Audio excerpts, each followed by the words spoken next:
Hey, what's happening, y'all? It's your boy Rico from RicoScores. I know I'm late, but I've had the chance to go back, look at a lot of the tape from that Seahawks game. Also, have some Pro Football Focus grades, so different from my live reactions. These are a little bit more accurate, a little bit more thought and time put into these, whereas I do the reactions immediately after the game. A lot of stuff I'm guessing. It's hard to watch everybody, but this time this is like a real deep dive after watching the game a couple of more times, and I have some Pro Football Focus grades to talk about as well. But y'all already know how this goes, so we're gonna talk about everything great and terrible that went down from that Commanders loss versus the Seahawks. And that doesn't necessarily mean any specific player or coach was completely great or completely terrible. There's some good and bad from each individual, so we got to break everything down. You already know how this goes. Every position group breakdown. We got to start with Ron Rivera, of course, then Eric Bieniemy. Then we're going to go to the position groups. We're going to start with quarterback, running back, wide receiver, tight end, offensive line. Then we got to talk about Jack Del Rio, then defensive line, linebacker, cornerback, safety, special teams, and any other random things I want to also throw in there as well, man. I'm super excited. Is it time? Like, we're at a certain point. We're in the fork in the road. Is it time to just go ahead and say F it and get the highest draft pick we can get? Or are we still fighting to make the playoffs? I'm going to give y'all that debate at the end of the video, towards the end, because we're going to take a look at where we currently are in the playoff seeding and also where we currently are in draft order. And again, we have a fork in the road. Which side should we pick? Also, some of the most notable headlines that we're going to discuss in this video. Again, is it still worth fighting for that 7th seed? Or should we just go ahead and lose games to get higher draft picks? Why are the Commanders wide receivers so bad all of a sudden? No separation and dropping passes? Sam Howell having to put the team on his back and carry us to respectable losses?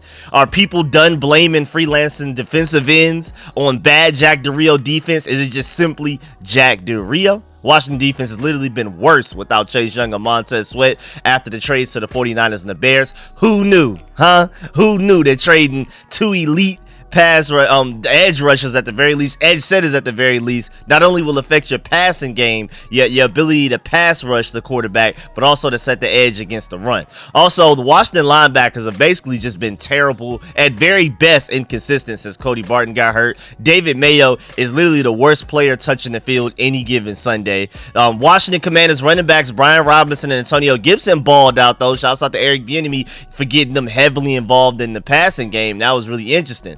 Also, the offensive line is starting to gel and protect a little bit better. They're still not great, and I will still take a tackle in the first round, but there has been improvement. They're allowing Sam Howell to go out there and put the team on his back. Thank goodness. Bieniemy is also developing Sam Howell very well, but abandoning the run. So we got the good and the bad from Bieniemy as well. Sam Howell, is he a top 10 quarterback already? Got to talk about that. Also, this Washington offense is just a Brock Bowers away from being elite. Maybe that. Time to fire Ron Rivera and Jack Del Rio. We got to talk about why. Also, Benjamin St. Juice, boy, up until that last 2 drives, I don't know what happened. Cameron Curl is holding the defense down. I have a very interesting stat for Cameron Curl that may surprise some of y'all, and even if it doesn't, it's still remarkable. And also, Percy Butler had his best game yet. But again, when I'm talking about the good and the bad, he wasn't perfect. There were definitely some bad in that Percy Butler, but it was definitely his best game yet overall. So we got to dive into all of that and more. But before we do, make sure you stiff arm that like button, stiff arm the subscription button, and stiff arm the bell next to that subscription button so you get notification each and every time I release an informative and opinionated video just like this one. If you want to support the channel, please donate to the RicoScores Cash App, $RicoScores. YouTube is tripping right now, so that's the only way that I'm getting anything for all of these videos. So if you appreciate all of the work, research, time, and everything, but I just love doing this. I really do. But if you want to support the channel, the Cash App is $RicoScores, and the PayPal is WilliamHC94@gmail.com. Make sure all of that information is in the description of this video, every live stream, all of that. So if you're ever interested, it's in the description. And yeah, man, sorry for the long intro. Without further ado, man, let's go ahead and get to it. Let's get it. He's our quarterback for the 5-10 years, and I truly believe that.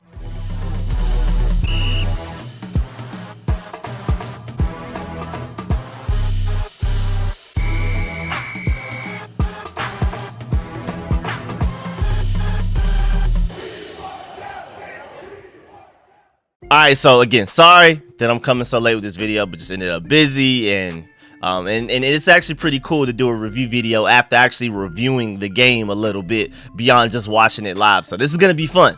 Now let's talk about Ron Rivera first. First of all, being 4-6 in November is basically what it feels like to what we always do under Ron Rivera. To be specific, in 2020, through 10 games, we were 3-7. Through 2021, we were 4-6. Then 2022, we were 5-5. So we were a game at a time, improvement every year. Then 2023, right back down to 4-6. So not improvement, and if anything, we took a step back.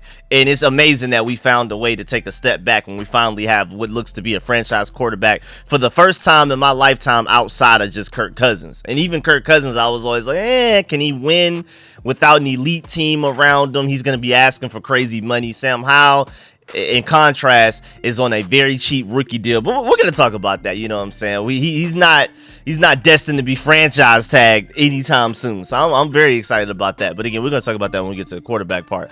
But hey, man, shouts out to my boys over there at the Ref the District. I'm gonna acknowledge them. I'm gonna bring them up quite a bit in this video because they present a lot of great stats. If you're not following them on Twitter and not watching their YouTube videos, you're slipping. But a lot of this, all of it's coming from Twitter, so they're a great follow on Twitter. If you're not, you're slipping.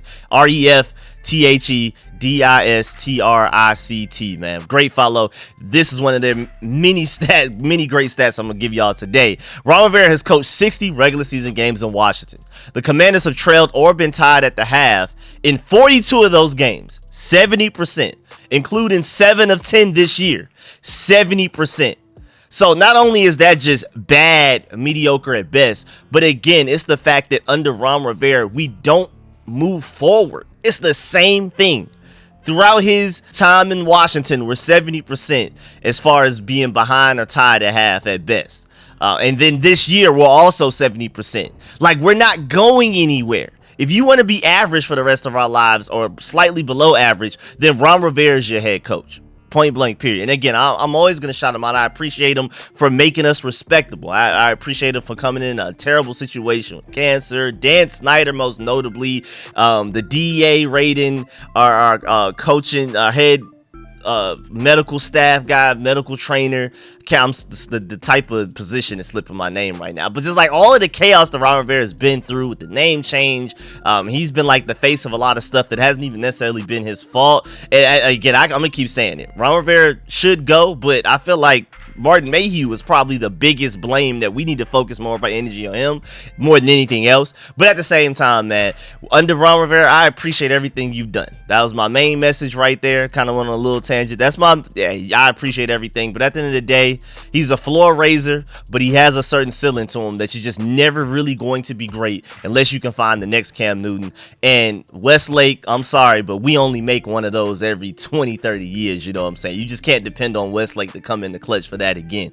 You know what I'm saying? We tried to do it again with Malik Willis, but it's not really working out too well right now. But you know, we working on it. You know what I'm saying? Shout out to my boy Juan Gaston over there for the tackle, and my boy Travis Smith over there as well, man. Going back to Ref the District, quarterbacks that Washington has beaten in the Rivera, Jack Del Rio era.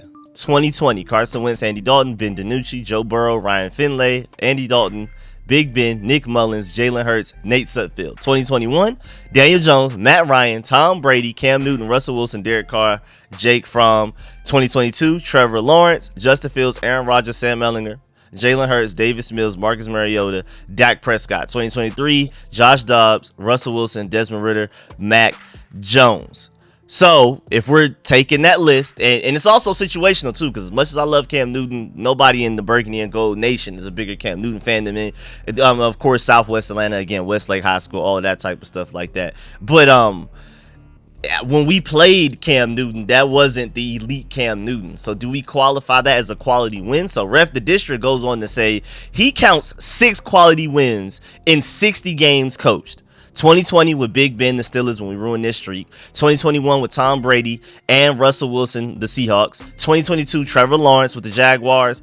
Aaron Rodgers with the Packers. And Jalen Hurts with the Eagles. And then 2023, none. I mean, can you argue against that? 6 quality wins. I mean, that may be a slightly pessimistic way to look at it, but I mean, for real, though, even just this season alone, we've beaten Josh Dobbs, Russell Wilson, Desmond Ridder, and Mac Jones. Which of those were quality, outstanding wins, man? It's just not looking good under Ron Rivera, man. We're just not going anywhere. He's a floor raiser. You can only be a certain amount of bad with Ron Rivera, but at the same time, you're never gonna reach that next level. And again, I've been warning y'all for years, even since Jay Gruden was our head coach, that being perpetually average is the worst thing you could do. Because you don't have a high enough draft pick to get Devon Witherspoon instead of, I like Emmanuel Forbes, but that's the difference between getting Devon Witherspoon and Emmanuel Forbes. You're always going to end up with these mid to late first round draft picks, draft picks throughout the entire draft, and you're always slightly missing the guy you want. I believe they said it came out that we really wanted Osiris Torrance, but we had to trade up so far to get him that nobody was willing to do that for us, and by the time he left, we just couldn't figure out a trade package to get up there and get him. So we're never great enough to do anything meaningful, to win any playoff games, and we're also never bad enough to get the truly impactful players that even this coaching staff and GM want. I've been warning y'all about this perpetual middle, man. Shouts out my boy Disco for this. Here's the thing: when Ron Rivera and Jack Del Rio are fired, who will they have to blame? You can't blame Dan Snyder's gone. You can't blame his meddling. You can't blame drama. You can't blame not having a quarterback, which we're going to talk about. So honestly, at this point, Ron Rivera, like, come on, dog. What's now? And also, when you're looking at point differential through the first 10 weeks of the NFL season, the Commanders have the 5th worst with a negative like 50 something looking at the chart, man. That's just absolutely ridiculous. Also, man, I hate the fact that under Ron Rivera, it always feels like we're just a few plays away. 1 to a few plays away most of the time. I mean, we've gotten blown out a couple of times, but generally, whether it's against a really good team, we play up to the competition, or if it's a bad team, we play down to the competition. And no matter what the circumstances, we're just a few plays away. We play the type of football to where one mistake can ruin it for us. Like, I'm always the type that says in everything that I do, even if I'm just playing 2K or something, it's never just one play, dog. Like, even as bad as Jahan Dotson has been a lot of the times this season, that drop he had against the Eagles, it's not like it's all on his fault. If we do all of the right things before then, Jahan Dotson isn't even in the situation to make that play. But again, being perpetually average leads you to drafting guys like a Jahan Dotson rather than getting elite playmakers like potentially like a Marvin Harrison Jr. coming out of the draft, which brings me back to my old point. But again, it's never just one play, but we play a brand of football to where one bad play can ruin our chances of winning the game. We play a brand of football to where refs can't affect the game. Like the Chiefs, they're out here playing so well. I mean, at times, not all of the time, but you know, when the Chiefs are on point, it doesn't matter how many bad calls they get from the refs, they still find a way to win the game. We can't do that. When the refs are hating on us, which they usually are, 99% of the time the refs are on the opponent side that we're going against, we don't play a brand of football that's good enough to overcome that. And we also, man, that 1 or 2 bad plays late in the fourth quarter, we're done. And a lot of football teams don't have to deal with that. That's why our games feel more stressful, because we play a brand of football where games are close no matter who we play, good or bad teams, and that's just unacceptable. And you're dependent on guys to make elite clutch plays, and I'm not exactly sure how many players we have like that. I was talking about during the live stream against the Seahawks, literally while we were live streaming and watching it together, I brought up the point that, man, that strip fumble on Sam Howell that the Seahawks had, it may have been Devon Witherspoon, I think. Again, the difference in having a higher draft pick versus a later one. The Seahawks defensive coordinator didn't call in that play. Hey, go get this strip. Go strip the ball from the whoever has the ball this next play. That wasn't called in. Go get a forced fumble. That was just a playmaker making a play. Live action. We just don't seem to have that. I love Cameron Curl, but we don't necessarily have playmakers. We don't have guys forcing turnovers, interceptions. Jamin Davis was on a slight run. Cody Barton got hurt. Now he's missing. We're going to talk about that when we get to the linebacker section as well. But it's just like ridiculous, man. It's just the brand of football we play, man. We play so conservative on defense. We even play conservative on offense at times when we shouldn't. It just seems like we take our foot off the brake. Even though we're passing the ball all the time, it's like a weird, ironic thing that it still feels like. But our defense especially is very conservative. That we do everything we can to be bend but don't break in so many different ways. Not even just defense. That, hey, man, if we break once, it's over with. You know what I'm saying? So, moving on. Also, a problem I have with Rivera is that his press conferences, man, I mean, when talking about not going for two at the end of the game, and I personally would have went for two. That was just me. But it honestly kind of didn't matter. I mean, when you allow a field goal at the end, I mean, yeah, we're up one. They go and kick a game-winning field goal. We lose by two rather than losing by three. Not much of a difference. Even looking back, hindsight 2020, I personally would have went for two. But I'm not mad at Ron Rivera for not going for two. But the reason that he said we didn't go for two just didn't make any sense for me, because he said that we didn't go for two because there was too much time for Seattle to score. What's the difference? If you're up one or tied up, what is the difference in Seattle having time to score? I'm so confused by that. So, hey, I'm not gonna lie, that may be even worse than the players were tired excuse that he had again in Philly, man. I don't even understand it. So the terrible clock management, the terrible awareness, I mean, not knowing that we were out of the playoffs last year at a certain point, not knowing certain things with the not challenging things, all of that. And then to not only do all of that during the game, but after the game to come up with terrible press conference answers and excuses. I am kind of sick of it. I ain't gonna lie, man. Also, in 2021, to remind you, Ron Rivera emphasized the importance of going for two on the road after a late touchdown to tie the game. Second time this year, he's opted to not even try. So, I don't know. Mixed messaging as well on top of everything. Everything else I've already given you, mixed message. He says one thing, does another. What happened to Riverboat Ron? We have not seen any Riverboat Ron since we've been here. I mean, I don't even get it. Moving on to Bieniemy, and golly, I talked about Ron Rivera for basically like 12, 13 minutes. But, man, it's so much to talk about. I could really talk about him for an hour alone. But we got to get to everything else. Now to get to Eric Bieniemy, shouts out to him for getting the running backs involved in the passing game in a huge way, man. They both had ridiculous games, dog. And I'm still confused because it is weird that like our receivers aren't performing, our tight ends aren't heavily involved in the passing game. I mean, it's like, where's Cole Turner? I mean, it feels like he's not even on the team anymore. But the way that he got the running backs involved was phenomenal, and I like that adjustment. And I don't even think that should be an adjustment. I think that should be just a permanent part of our game plan. I mean, matchups make fights, but I mean, I think the way Brian Robinson looked like a complete running back that could do it in the passing game, Antonio Gibson doing his thing, the offensive line finding ways to protect Sam Howell long enough to allow that to happen and to give them running lanes. I think Eric Bieniemy can start to do that more. And also, speaking of involving the running backs more, and pretty good game from Eric Bieniemy overall, but a lot of flaws, and one of them most notably is that we're just not running the ball enough. I just don't get it. Shouts out to the district for these next couple of stats. Logged 61 offensive snaps for the Commanders versus the Seahawks. 48 in shotgun, ran 4 times for 13 yards, 3.3 yards per carry, and 41 pass attempts with 3 sacks. And then we had 13 snaps under center, and we ran 9 times for 54 yards, 6 yards per carry. I mean, what do you know? Go single back, go I formation, have Sam Howell directly under center to take the snap, and we suddenly could just run the ball better rather than them runs out of shotgun right up the middle for absolutely nothing.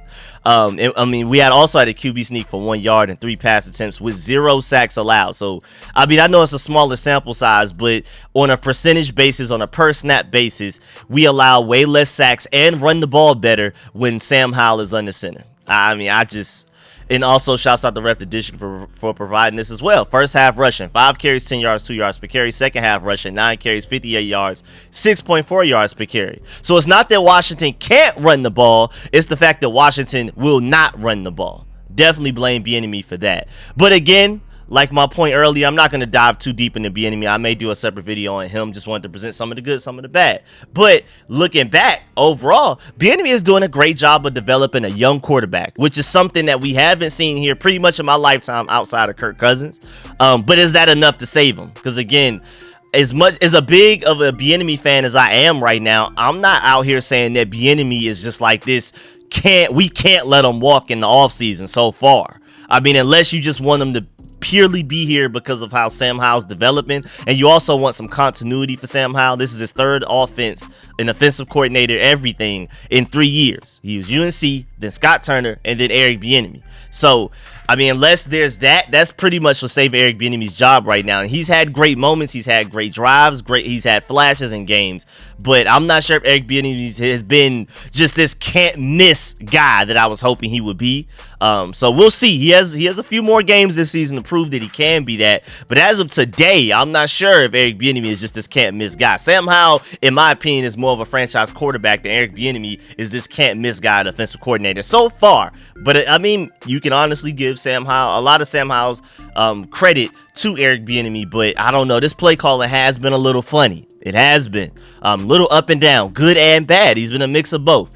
Also, I mean, we brought him in here to have this crazy electric offense, and right now we're 17th in the NFL in points per game with 21.7, and that's not good enough. That's better, but it's not good enough. But maybe, you know, you could also provide the excuse that this is his first year, just like this is Sam Howell's first year starting, this Eric Bieniemy's first year having full control of an offense, and not only having full control of an offense the first time in his NFL career, but also this is his first time being an offensive coordinator for the Commanders. It's a whole new staff, whole new roster, offensive line, receiving group, everything.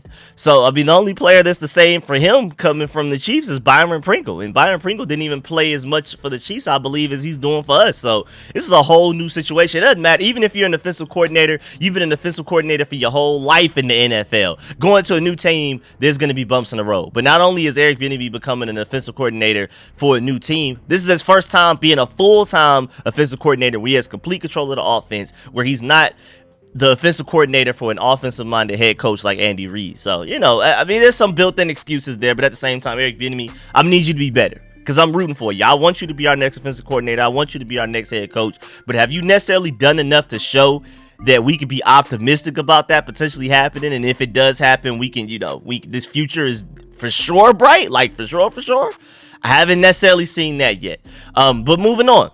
Again, he deserves a lot of credit for what's going on with the quarterback position. Speaking of the quarterback position, Sam Howell, man, different. He went 29 of 44 against the Seahawks, 66 completion percentage. And again, you got to change that to adjust it because some of those incompletions are drops. Some of those are throwing the ball out of bounds when nothing's there. So shouts out to Sam Howell, man. He's playing like a veteran. 312 passing yards, 3 passing touchdowns, and a 109.3 passer rating. If y'all don't stop playing with my boy, I mean, look at this throw he made. This is an elite throw. You can't tell me there are 10, 15 other quarterbacks that can do this. If you don't think Sam Howell's a top at least 15 quarterback in the NFL already, show me the 14 quarterbacks that can make this throw. And also, don't forget the situation this is in. It's not only just the throw, it's the time the throw happened. It's the moment. It's the clutchness you got to also add in there to give it a few more points. Because down 7 with the game on the line, crazy throw in a ridiculously tight window. He throws this any earlier, any later, any lower, any higher. This is probably intercepted. This is like the perfect pass, the only throw you can make. I mean, here's the clip right here if you forgot or if you just haven't seen this angle yet.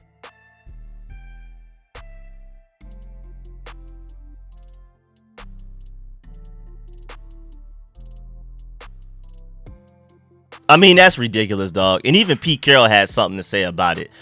He said in his press conference after the game, we had to play our way in that next sequence. They hit a couple of good plays. The pass for the touchdown was a remarkable throw and catch.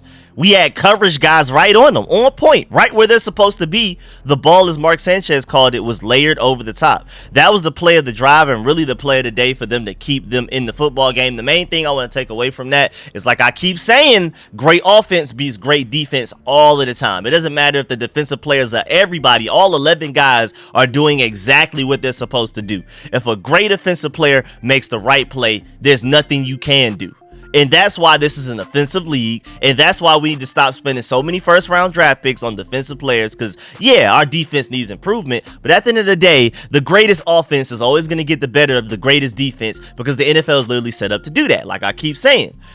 Great offense leads to points lead to views leads to more money for the NFL. They're doing this on purpose. The NFL is literally set up like this. We're never going back to the style of football in the 80s where a great defense can literally carry you. You need a franchise quarterback. It feels like we have that. And then now we just need to figure out the rest of it to figure out why we don't necessarily have an elite offense in general. Like between the tight end position, we need to improve the offensive line. Again, I'm going to tackle in the first round. If Brock Bowers is in the reach, I'm taking him in the first round regardless. I'll package some of those later picks to try to trade back up to the late first to get a tackle at that point, but I don't care. Either way, we need to go heavy tight end and tackle. But even the receivers are letting us down. We're going to talk about that later, but hey man, at the end of the day, great offense beats great defense.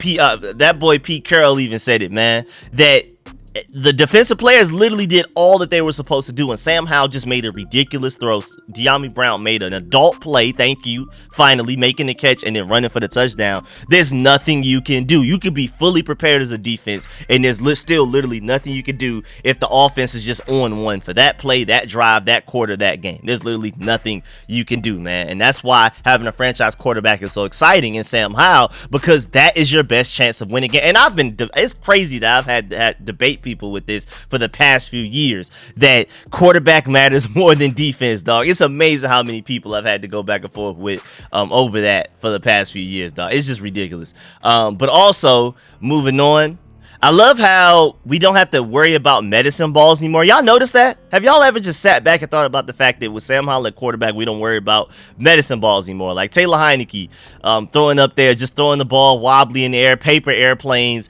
and then guys are having to wait so long to get it. By the time they catch it, they're getting blasted, whether even if it's a throw in the backfield. I mean, it's just like, it was ridiculous. And not only did Sam Howell not do that, but he goes the extra step. He goes the extra mile. Because, for example, like on one play, when he's scrambling away from pressure to the right, he gets outside of the pocket. Terry is running some type of out route, but by the time Sam Howell's about to release the ball, Terry McLaurin is going up. He's going technically from left to right. But Sam Howell throws the ball purposely behind Terry McLaurin towards his left. Terry McLaurin's running this way. Sam Howell throws the ball that way a little bit. Like Terry McLaurin's running this way. Sam Howell throws the ball this way a little behind him, because he sees that the DB is coming from the right side where Terry McLaurin's going, so he throws it behind Terry McLaurin to make him DB coming this way, Terry McLaurin running this way, DB coming here. He makes Terry McLaurin turn this way to get away from the DB to not get blasted to catch the ball. So a lot of people are going to look at that play and be like, man, Sam Howell's inaccurate throwing behind receivers. No, that was clearly on purpose. That's a veteran play. That's veteran QB stuff right there. He looks like a seasoned veteran that's been doing it for years, doing little nuanced stuff like that. And I'm sure Terry McLaurin and those guys love him for that. There has to be a difference when you're getting the ball thrown to you by Sam Howell compared to even, I love Taylor Heineke, but like, come on, dog. Wide receivers have to notice that type of stuff. Like, I'm getting hit in the head and blasted way less often with Sam Howell throwing me the ball, and we throw the ball more this year. That has to go. No, that has to be noticed. Sam Howell has so many elite, rare, just unteachable traits that, I mean, come on, dog. He's a franchise quarterback. Also, he's improving under pressure. That was his biggest weakness. That's every young quarterback's biggest weakness, especially rookies. I still consider Sam Howell a rookie because he only started one game last year, only played one game last year. So he's only played 11 games in his NFL career. There's 17 games in the season. He's a redshirt freshman at worst. But either way, rookies, young quarterbacks, whatever, blitzing, sending blitzes at them, complicated secondaries and coverages. You show one thing pre-snap, change it post-snap. As soon as the ball is snapped, do a completely different thing. Show cover 2, ball snap, cover 3. Just stuff to throw them off, little mental stuff to see. Like, I mean, you can't just depend on your talent here, young quarterback. You're gonna have to show us some processing, some IQ, some awareness, some intelligence. You know what I'm saying? We're gonna have to see some of that. And Sam Howell is starting to improve in a lot of those areas. We already knew the talent, but against the blitz, I mean, he's been getting better and better. At first, he was bad. He was leading the NFL in sacks taken, and a lot of it wasn't the offensive line. A lot of it was him. It was a mixture of both, but a lot of it was him. It was also receivers not getting open. Again, we're gonna talk about that a little bit later. But under pressure versus the Seahawks, he went 12 of 19, 175 yards, 2 touchdowns, and a 128.2 passer ratings. And that's another thing too. First of all, that's just ridiculous alone. But he's not rattled. Even if a guy, he sees a guy's coming to blast him, he's going to sit there and develop a perfect ball like he did to Antonio Gibson on the sideline, man. Where, I mean, the defensive player, he knows the defensive player is about to light him up. He's off the back, doesn't even have space to step up and throw it. He has to throw off his back foot because the defensive player is literally right here. So he just off the back foot, perfect teardrop to Antonio Gibson, dog. Stop playing with me. Also, Sam Howell, another elite trait. He's not affected by the fact that he's playing on the road, dog. Shouts out to Grant Paulson for pointing this out statistically. That's another elite trait that you just can't teach. on the road, Sam Howell is just as good, if not better, than when he's not on the road. Against Denver, 299 yards, 2 touchdowns, no interceptions. Against Philly, 290 yards, 1 touchdown, no interceptions. Also led a end-of-game touchdown drive that tied it up. They should have went to overtime or something, or did go to overtime.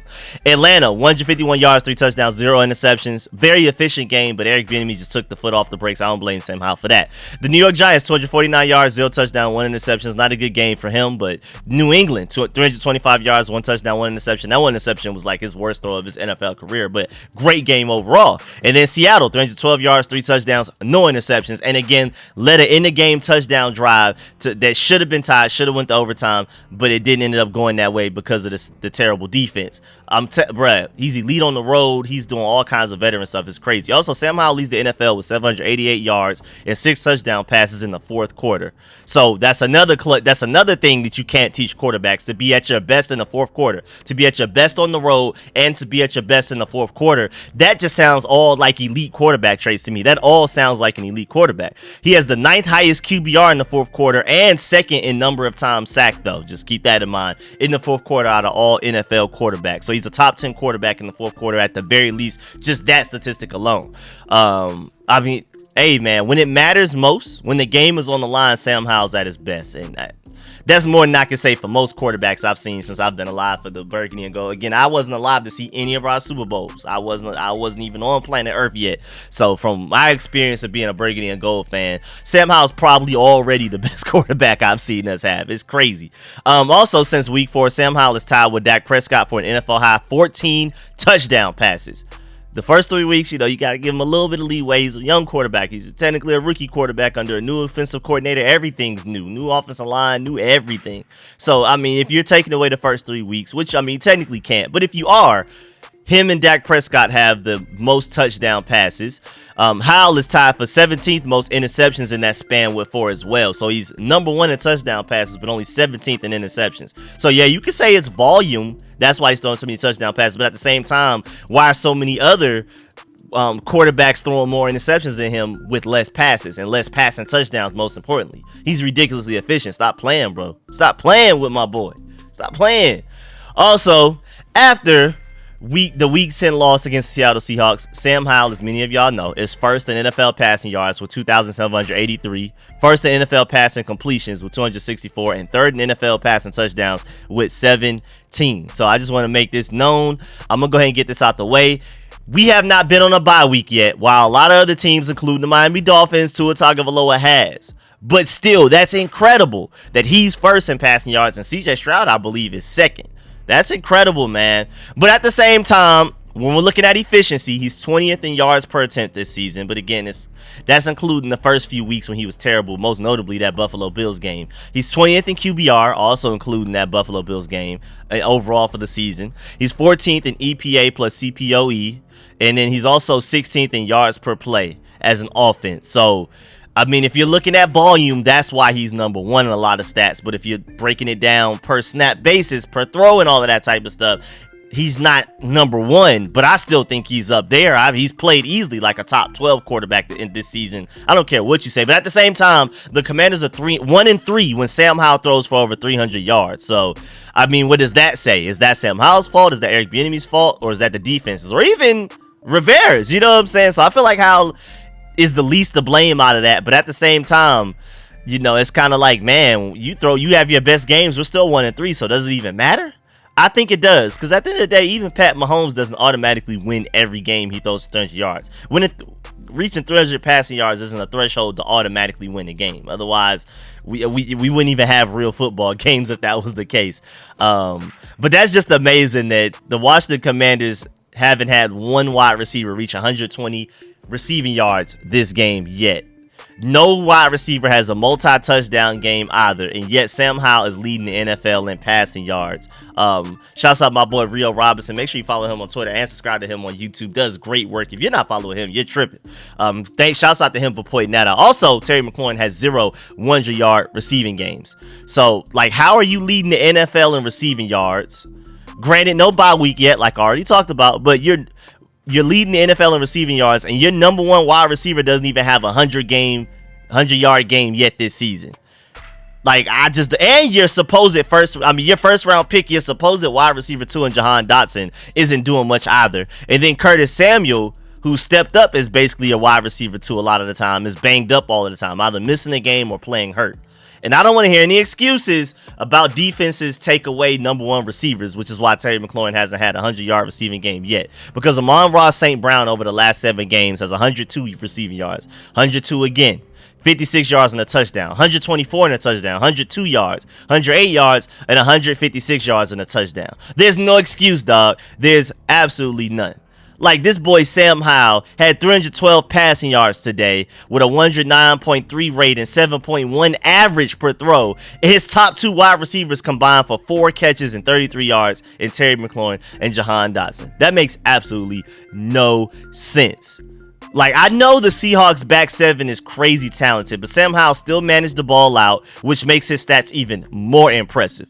He's had 3 great games in a row against 3 great defenses, but also what makes me the happiest is that not only are these defenses really good, but they're also very different from each other stylistically. Again, matchups makes fights, and Sam Howell doesn't care who it is or how they play or how they scheme against them. He's figuring it out no matter what. It may be a slight rough start, even though against the Seahawks game, that was a pretty great start with that big play to Brian Robinson, but that was also more so just a play design by Eric Bieniemy more than anything else. But the fact that Styles makes fights, and it doesn't matter if it's an elite secondary, Sam Howell's going to carve him up. If it's an elite front 7, Sam Howell's going to figure it out. If it's an elite defensive line in the Eagles, he's going to figure it out with a great secondary, arguably one of the best defenses in the NFL. He's still going to find a way to ball out. Right now, Sam Howell is on pace for 4,737 passing yards, 29 touchdowns, 15 interceptions, 300 rushing yards, and 2 touchdowns. That is ridiculous, man. 2 rushing touchdowns. That is a ridiculous rookie season, man. Howell's 3rd straight 300-yard performance is the most consecutive games of 300 plus for a Washington quarterback since 2015. You already know that's Kirk Cousins.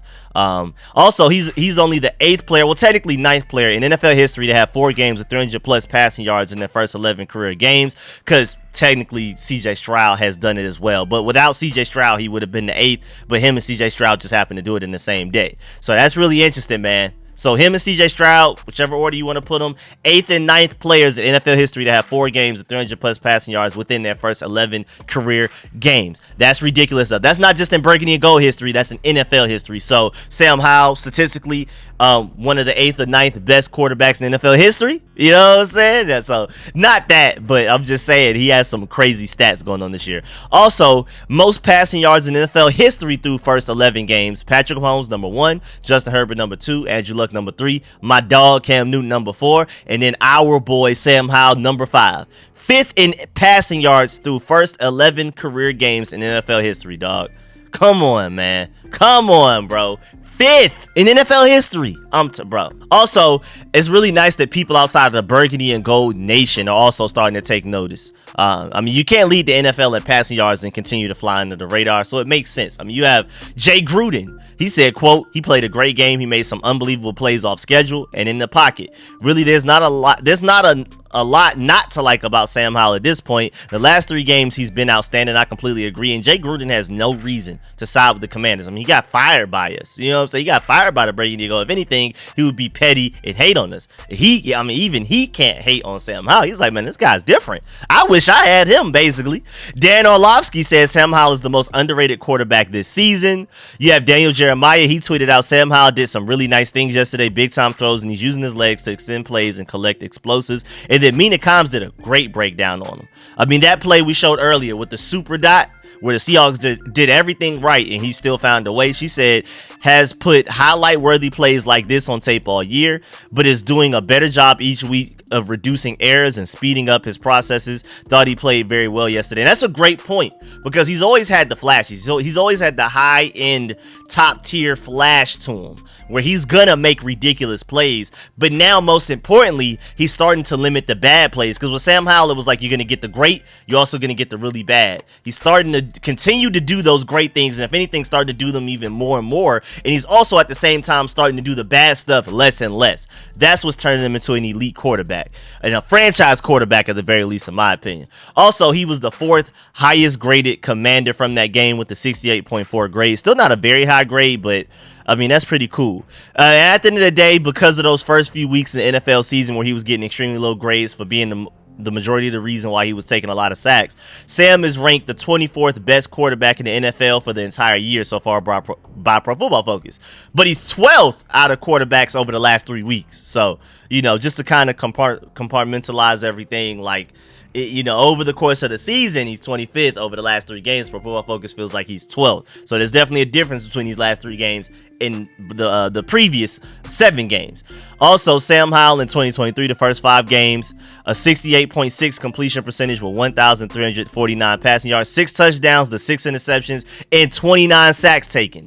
Now, the last 5 games, same sample size, same amount of games, more passing yards with 1,434, more touchdowns, 5 more touchdowns with 11, 3 less interceptions with 3, and 11 less sacks taken with 18 sacks. So same amount of games, 5 games each, but these last 5 games, he's been a completely different guy. So that's another elite trait that Sam Howell has that you can't teach. He gets better and better and better. You just can't teach that. And that's just like, man, if I had a superpower, it would be to where I always get better. Every time I lose a fight, I can't lose to that fight again. Like, that would be an elite superpower to have, especially as a quarterback. So I'm super excited.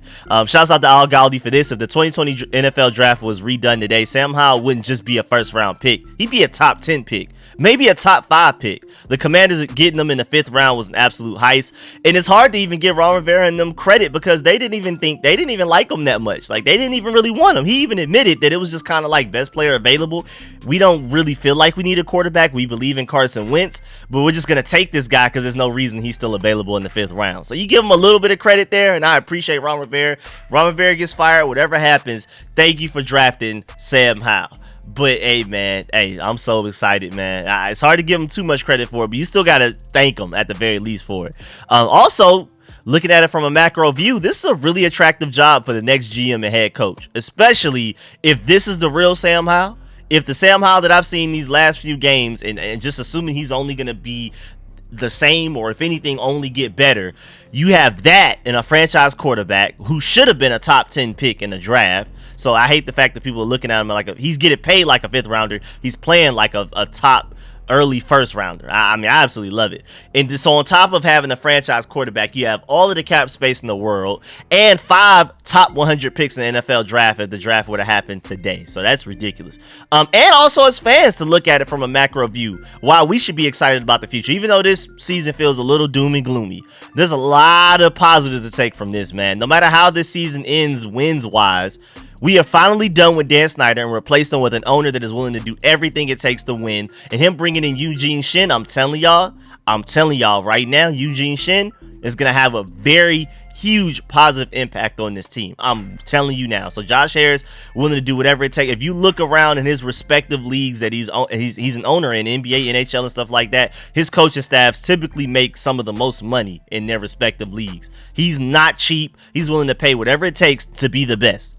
If there were a cap-free league, I'm pretty sure the Commanders would be one of the best teams in the NFL. He's that type of guy. He's going to do whatever it takes to win. So you have the franchise quarterback. You have that. It's just like, come on, dog. I'm very optimistic about the future. This 2023 season, I don't know. But the future, I'm really excited, man. The owner we have, the franchise quarterback we have, hopefully Eric Bieniemy can become more consistent, become better, just in general. And I love the offense that we potentially have. And again, the draft that we could potentially have, depending on how the rest of the season goes, could be insane. The new ownership, the new GM, new head coach could come in and make an immediate impact, which also makes this franchise very attractive to a GM. Not only, that top 5, those 5 top 100 picks, man, an NFL head coach is looking at us like, man, Sam Howell, an owner that's willing to do whatever it takes and will give me a big check if I just go out there and do what I need to do. And I can come in and have 5 picks in the first 3 rounds. I can come in and already make my stamp. This won't feel like Ron Rivera's team. This could at least feel somewhat like my team immediately. I'm telling y'all, man, future's bright. Running back wise, let's go ahead and get to it. Brian Robinson versus the Seahawks, 8 rushes. Sadly, I don't know why only 8 rushes, but 6 receptions, 157 total yards, 8 missed tackles forced, and a touchdown. Come on, dog. 8 missed tackles forced by Brian Robinson. He was literally, you could argue Brian Robinson was our best player on our field yesterday. You could argue that. Sam Howell may be like a close second. Brian Robinson, he showed you he could be a complete back, man. I'm telling you, Brian Robinson showed you he could do it in the passing game or running game. And I wanted to keep Antonio Gibson long term. I want to re-sign him, but like when in doubt, if you're looking at Brian Robinson like, oh, he's only just an in-between the tackles guy. He can't contribute anything in the passing game. He showed you he could. He was our leading receiver last game. I think that's the most receiving yards any of our receivers have had in a game this season. 157 receiving yards. That may be the most. At the very least, top 3. Top 2, probably not 2, man. That's ridiculous, dog. He was also our highest graded Pro Football Focus player with an 84.2 with a 90.2 pass block grade. Passing grade, my fault, but a 79.7 pass block grade. I want y'all to like hear that. I want y'all to notice that. He had an almost 80 pass blocking grade, which means that he's like, not only is he a complete back as far as running the ball and receiving the ball, this is a guy you can have on the field every down, because if they're sending a blitz at you or for a defensive lineman gets through our offensive line, Brian Robinson is probably our best hope at blocking that guy. So Brian Robinson basically is, to put it simply, he needs to be on the field as much as possible. He's your every down back, because not only can he catch the ball and run the ball, he can also protect your franchise quarterback, Sam Howell, unlike most running backs in the NFL. A lot of running backs in the NFL can't do that. So right now, he's a complete running back, in my opinion, and that's not just running and catching the ball. Pass blocking is huge as well. But, hey, man, like I said, even though Brian Robinson showed out, and it sucks because Antonio Gibson got overshadowed, man. When it comes to our highest graded players, Brian Robinson was number 1. Antonio Gibson was 5th, right behind Sam Howell by less than a whole point, and he showed out too. So I think Brian Robinson is a franchise running back. He can ball out and lead this team. But Antonio Gibson, I want to keep him involved, man. I mean, he was great in kick return. He had like, shouts out my boy Mark Tyler for pointing this out. He had like 135 kickoff return yards. Like he was going stupid, and then he had that really ridiculous touchdown catch from Sam Howell. He was making guys miss as well. It's crazy that Brian Robinson's performance overshadowed Antonio Gibson, because if Brian Robinson didn't break out for the most electric game of his life, Antonio Gibson will be talked about more by his fan base right now. But you know, it is what it is, man. So I feel sorry for Antonio Gibson. He picked the worst time to have his best game, because Brian Robinson had an elite game, and people just aren't noticing how great Antonio Gibson played, unless you really pay attention. Moving on to the wide receivers, I know Seattle's defensive backs are elite. That back 7 is crazy, but there's no excuse for Jahan Dotson to have 0 catches. I mean, like, he was thrown towards too, but he was just getting strapped. It wasn't even like he was dropping the pass. Guys were just all over him. What happened to separating? You know, when we brought in Jahan Dotson, we were like, well, at the very least, he has great route running. He can get open no matter what, and he can catch everything thrown towards him. Look, if you're not getting open, and if you're dropping passes, what are you here for?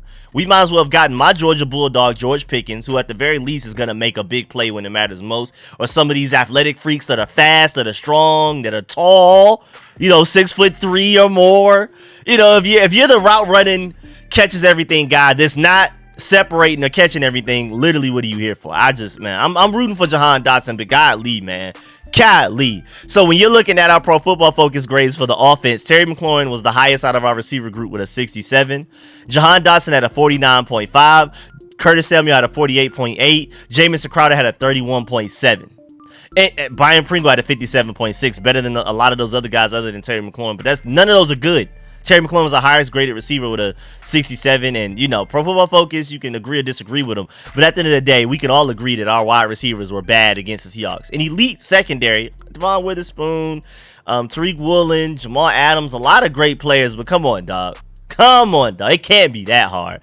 And again, like I mentioned earlier, shouts out to Rio Robinson. Terry McLaurin doesn't have a 100-yard game yet, and whose fault is that? Because like I pointed out earlier with Amon-Ra St. Brown, other teams are getting their wide receiver ones the ball.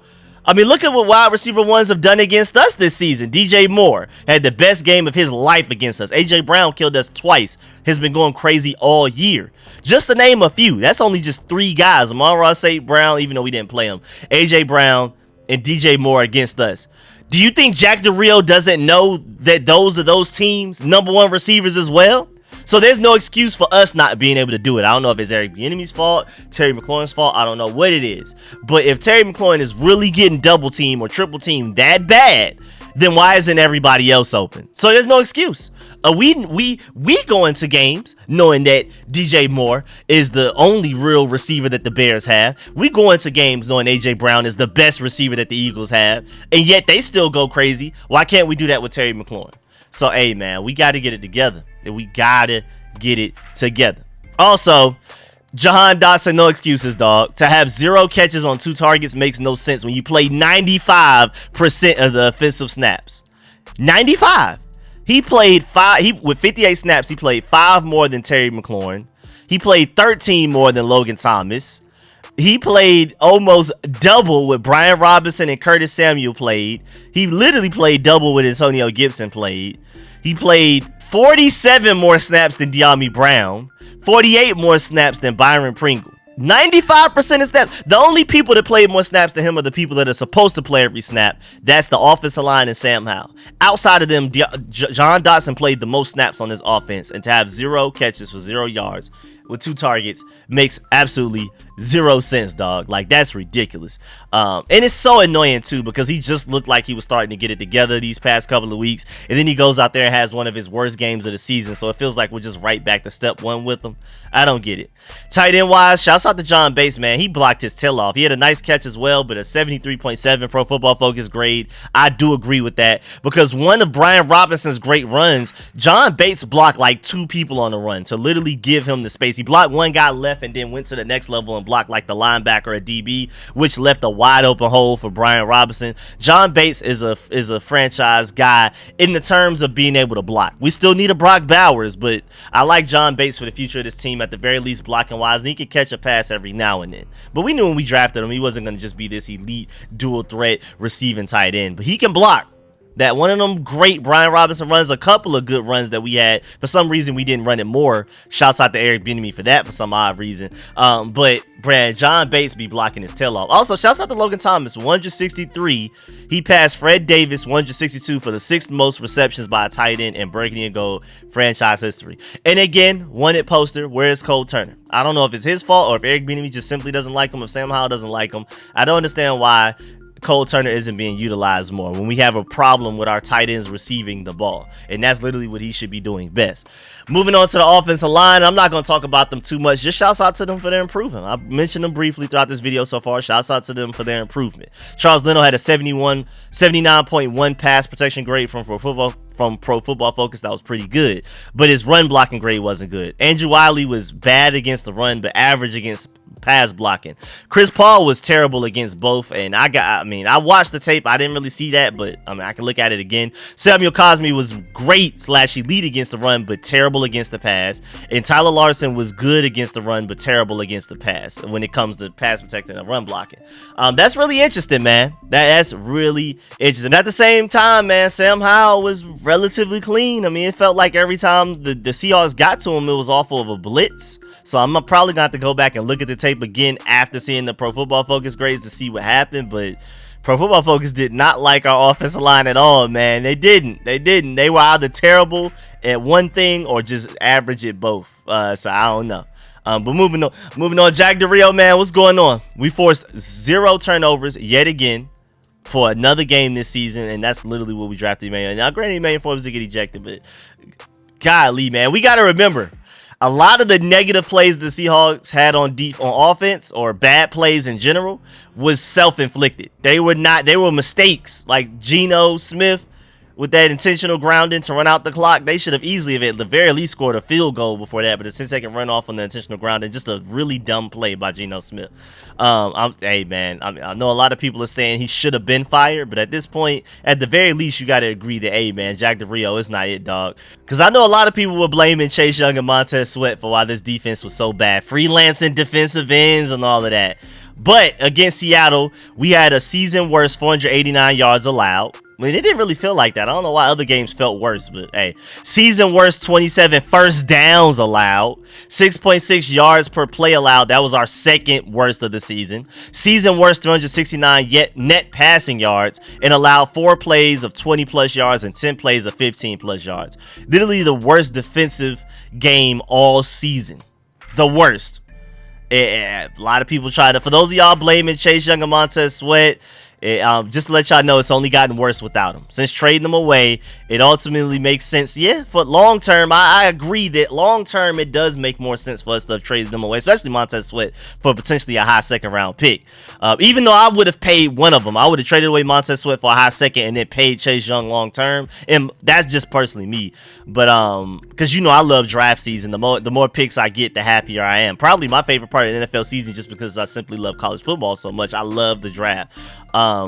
So, having more day 1 and 2 picks is great to me, but some people were acting like it was Montez Sweat and Chase Young's fault that our defense was so bad, blaming the freelance defensive ends. I'm glad that y'all are seeing that it's not them. Because one thing about it, even though, they were relatively disappointed rushing the passer wise, and Chase Young sack wise was pretty disappointed, but like on a pass rush win rate wise, like looking at advanced stats, Chase Young has been a top 10 pass rusher in the NFL this year.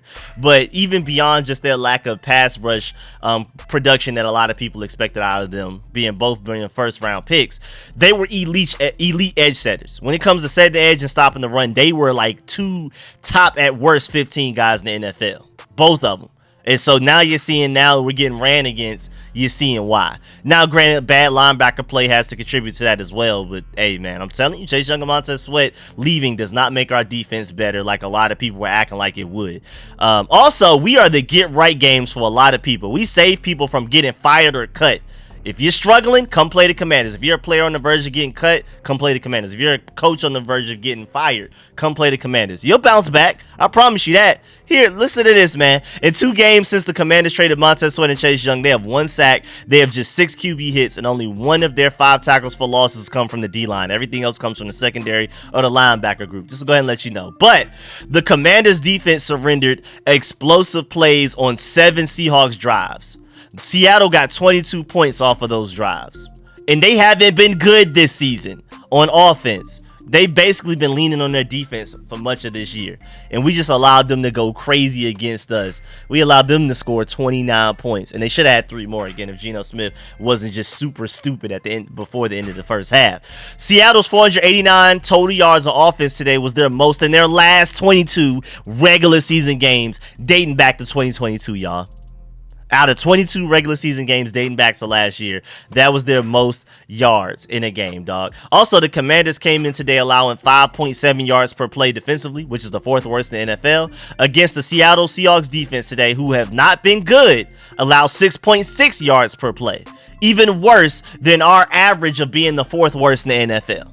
Come on, dog. Like, the Commanders defense has allowed at least 350 yards in 8 of their last 10 games. The only 2 games they didn't, Arizona and New England. Josh Dobbs in his first game as a starter. He looks like a good quarterback right now, but that was his first game. New England, Mac Jones. What about every other game? Like, you literally can't win football games when you've allowed 350 yards in 80 of 10 games that you played, dog. Also, touchdowns allowed from the outside of the red zone. Look at this, man. I mean, what do you want me to say, dog? Again, touchdowns allowed from outside of the red zone. The Commanders are by far the worst in the NFL with 12. The next worst are the Colts, Falcons, Buccaneers, and Broncos with 8. Look at that gap. Look at that ridiculous gap of how bad we've been defensively. I just want you to see it. Also, quarterbacks in the 4th quarter and overtime versus Washington in 2023, they are 58 of 82 with a 70.7 completion percentage, 622 yards, 7 touchdowns, 3 interceptions, 105.8 quarterback rating all together. Geno Smith went 11 for 15, 73% completion percentage, 113 yards, 1 passing touchdown, 2 field goals, 0 interceptions with a 116.8 quarterback rating. So, yeah, granted, I know defenses get tired throughout the course of a game, so by the time we get to the 4th quarter / overtime, they're a little tired. But how come it doesn't feel like other opposing defenses are going through the same thing? And regardless, even if you are tired, that's absolutely ridiculous, dog. We have one of the worst defenses in the NFL, and I know a lot of us have been saying, well, you know how this goes. Under Ron Rivera, Jack Rio, we struggle the first few games and then we figure it out in the middle of the season. No, this defense is just simply terrible. Simply terrible. And I know we traded away 2 first-round picks, but we still have 4 more still left. And Jamin Davis at linebacker, Emmanuel Forbes at corner, Jonathan Allen, and Deron Payne. Still no excuses, dog. Also, even Rivera called out Jack Del Rio. He said the defense needs to be better on 1st and 2nd down situations. Because, hey, man, the defense, at the very least, They only allowed the Seahawks to convert 4 of their 14 third downs. But again, like I said earlier, man, they didn't even need to convert third downs. They literally didn't have to. We allowed how many? Where was it? We allowed a season worst 27 first down. So the Seahawks didn't even need to get to third down situations, which is just atrocious, which is just terrible. And again, even Ron Rivera's calling it out. He said the defense needs to be better on first and second down. Collectively, they need to be better. They need to just play better overall. The team is playing some players more often and need to build more cohesion. So he's blaming it more so on the fact that we have a lot of younger guys, newer guys in the lineup, but hey, man, that's still ridiculously bad. The Commanders' defense after 10 games, if you want to just look at them at a macro level compared to the rest of the NFL, we're 31st in points per game allowed, so second worst, 28th in yards per play, 25th in versus the run, 28th versus the pass, 26th in interception rate. I mean, we spent the first round pick on a guy that gets turnovers and you want to bench him and then he gets ejected.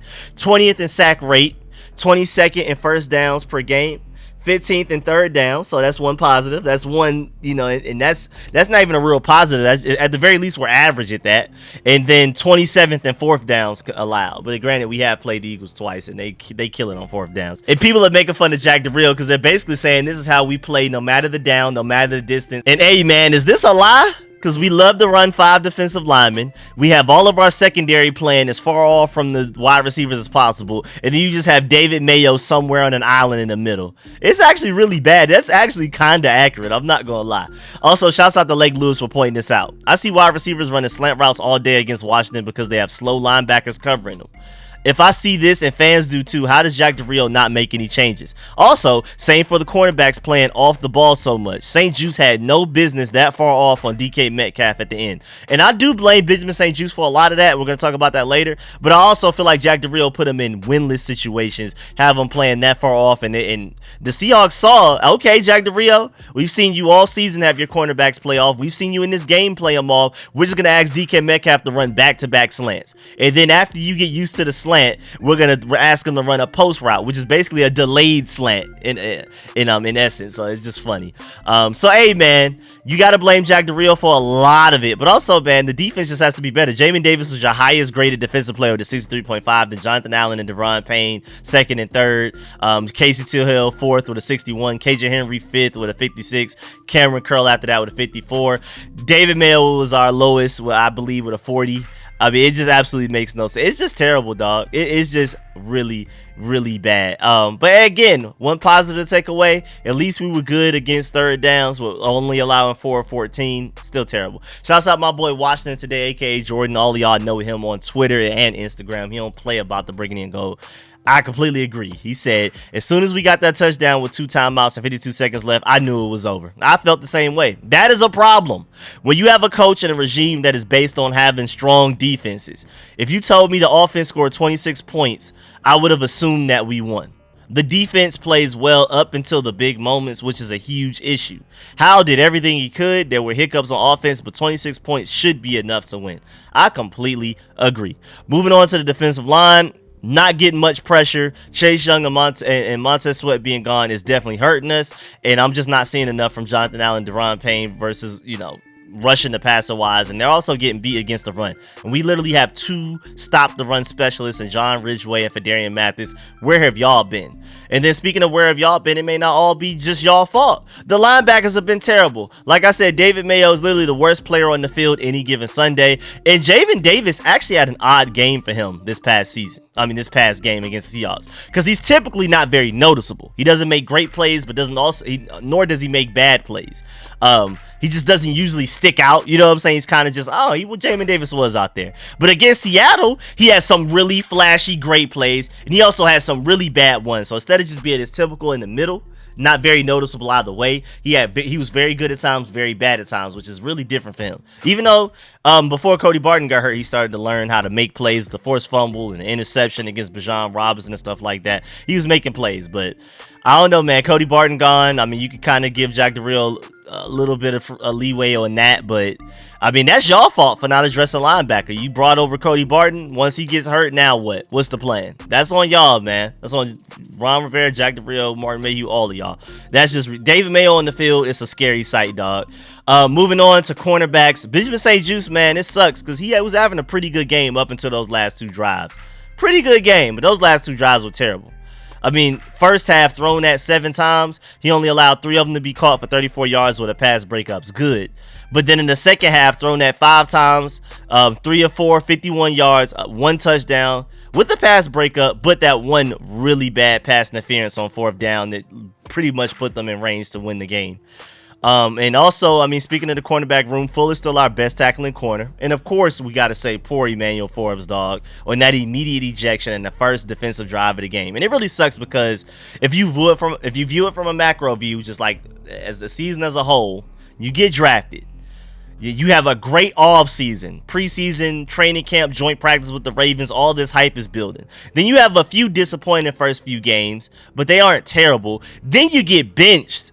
And then you barely play for the next couple of games. And then you bounce back and have a fantastic game against the Patriots. And then just to have all of that momentum killed before you even really get a chance to build on it in the next game, man. I mean, I really feel sorry for Emmanuel Forbes, dog. He was riding on his high horse.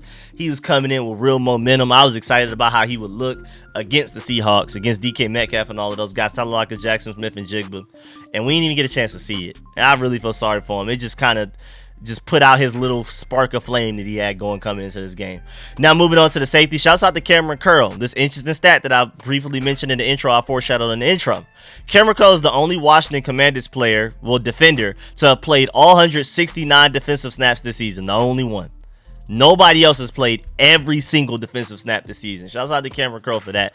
And then while also being out there for every play this season, being durable, and also having the stamina to shut down DK Metcalf on a 3rd down play. Man, that boy is different. It was like 5 minutes and 30 seconds left in the 3rd quarter. He forced a really tough throw on Geno Smith. Cameron Curl on DK Metcalf. I mean, the way he covered DK Metcalf on that play, it's like maybe he should have been covering DK Metcalf man to man all game for us, man.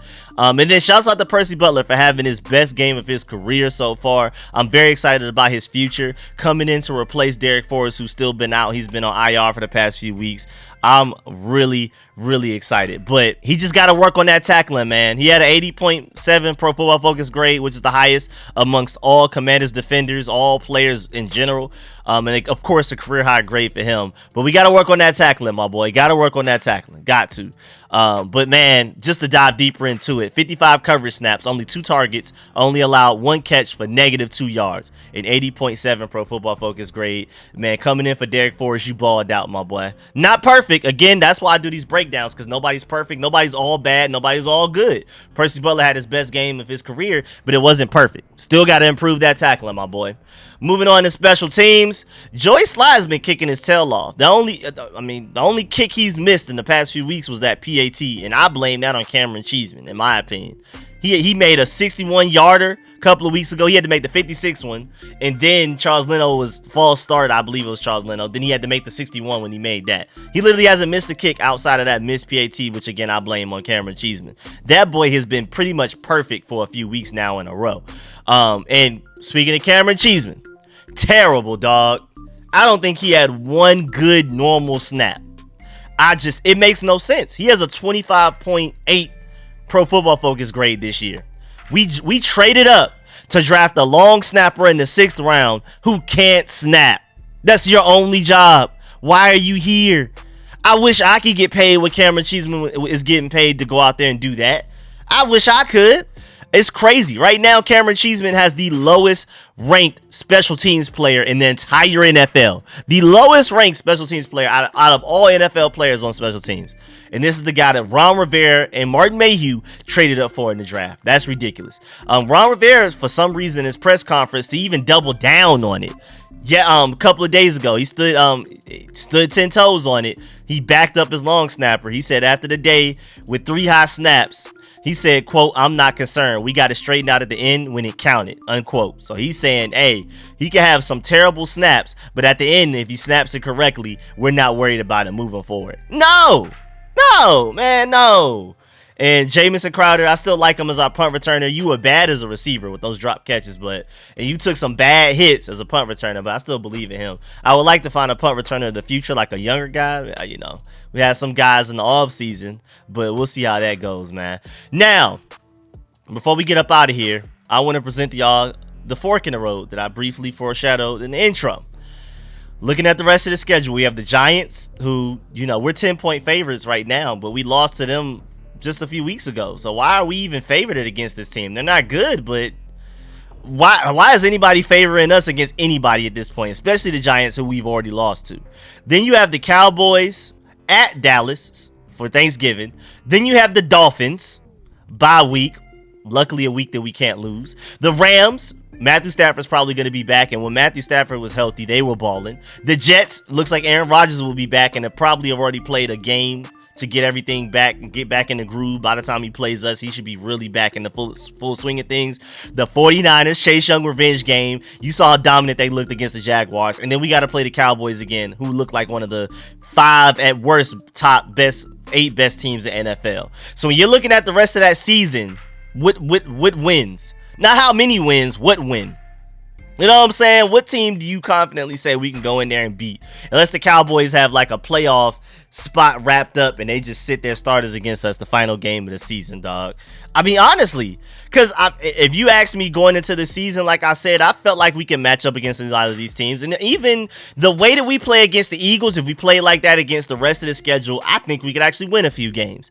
But the problem is we don't play like that every week. You have games like we had against the Giants and the Bears that are just seem like they're inevitable. They're just going to creep up on us. We're going to play a game against a team that isn't that good and just completely wet the bed. Or we're going to go against a really good team like the 49ers, the Cowboys, or the Dolphins and play to the level of our competition. But again, the brand of football that we play, once we have one drop pass, once we have that one missed coverage, we lose the game. We have that one pass interference on the secondary, it's over with. So again, the fork in the road, because right now, we have the 11th pick in the draft, the 37th pick, the 42nd, the 75th, and the 100th.